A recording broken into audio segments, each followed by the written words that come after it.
How about that? We have a FlexArm. Oh, you guys do? How's that thing working out? Yes, I saw this.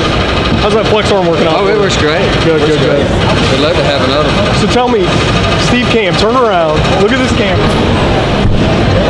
I want you to tell me about your FlexArm tapping arm. How long have you had it? We've had it for 7 years. Okay. How often do you use it?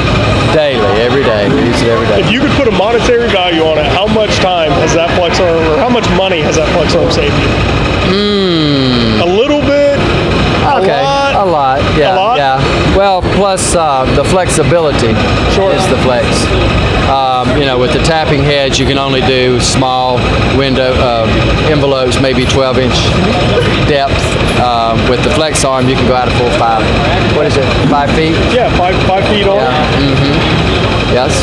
And we recently had some repairs done. After 7 years, we had to have our the motor, some work done on it. We thought it was going to be a very expensive fix. Turned out to be like $200 for the parts and everything and labor to put it back together. And FlexArm also gave us a loaner, which was very nice because we didn't have any downtime. So while we were fixing your motor on your machine, we sent you guys a loaner motor out, so Correct. you lose zero downtime. Awesome. Well, good, man. If you need anything, give us a shout. We'll do it. Appreciate it. Thank you. Thanks, Steve. All right. Thank you.